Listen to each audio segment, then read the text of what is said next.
I wanted to go to France because my uncle is there. And I wrote him a letter, and my uncle wrote back that it would be great if I come there, but he doesn't recommend it because the French not very friendly to foreigners.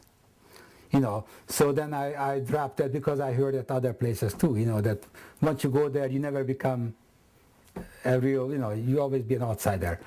So then I had to choose between Israel and America. I had both of my papers ready. And I didn't know till the last moment which way I'm going to go. I told my friends we meet somewhere next day, and I already knew that I'm coming to America because I couldn't tell them, hey, I'm not going, you know. So I just didn't show up, and I came to America. And we came with a military plane. You know that Celine used, she's the one who sent the affidavit for all of us. But we never used that. No, we never used it, but you could We have would, come on a list if it wasn't for her. Yeah, yes, we did because the Jews, that's the Oakland is one who took us. The Oakland Federation. I thought that that'd be the big... No, that's what, we could have gone there too, but the Oakland Federation took us. Oh. I see, I don't know, because I came later, yeah. so I don't... That's how we get to Oakland, because we were the first one in Oakland. You know the pictures, yeah, the big interview, Oakland Tribune. Yeah. Mm-hmm. Front page. Yeah. Front page. And so then we got here, and then we had a little tiny apartment, and then somebody offered us a job, and from then on we just kind of came to very slowly to ourselves. Yeah.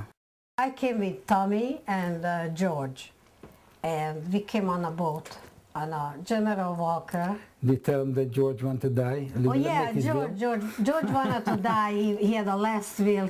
He had $20. Who to leave the $20 to?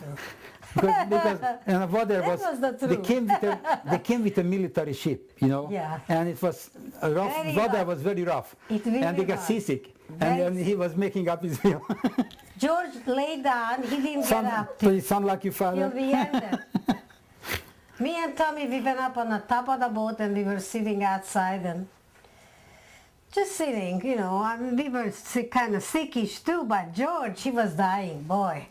He couldn't take it anymore. Ship, they offered a job people who they were short of help. We did not come on a luxury liner. We came on a military ship, bunk beds and so forth. And there was plenty food. They gave us clothes, brand new clothes, and we were amazed.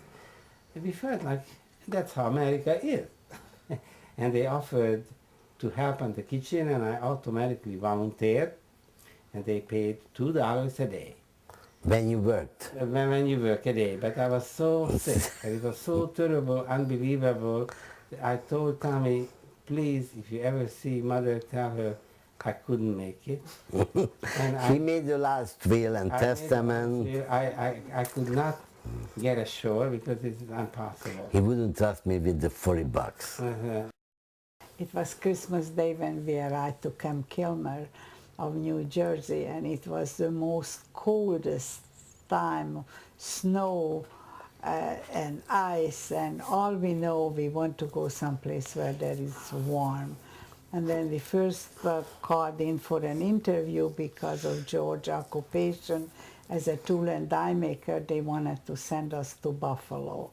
And they showed us, the only thing, I didn't know anything about Buffalo. They showed us on the map, and the map showed a buffalo on it.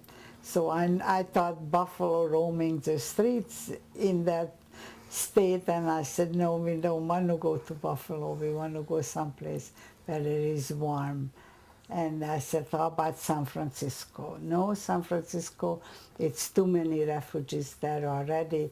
How about Oakland? And they also showed us on the map that Oakland is only a bridge away. And we said, okay, Oakland will be fine. And the Jewish Federation sponsored us, and they were very gracious, and they gave us a ticket, airplane ticket to come to Oakland. And it was a good decision, because when we first came and somebody took us around, I was crying. I thought Oakland is the most beautiful city in the whole world. And they waited us with a small apartment. They furnished that whatever they can get from patrons, and we started our life. They helped us find a job and sent us to the Chinese school on 9th Street to learn some English, and that's how we started.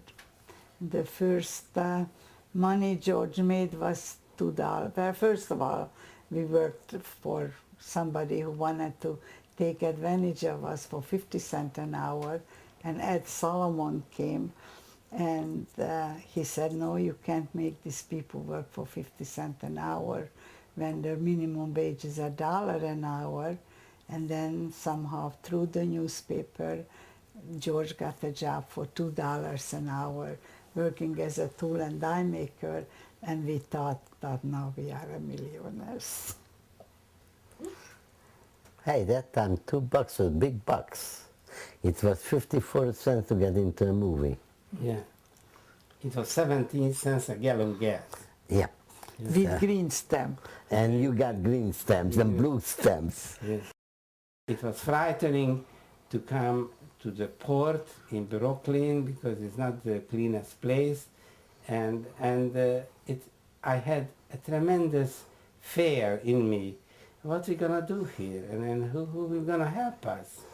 So it's one thing followed the other, and we managed. And since Eva and George already were in California, we asked if we can be placed to California, and they did.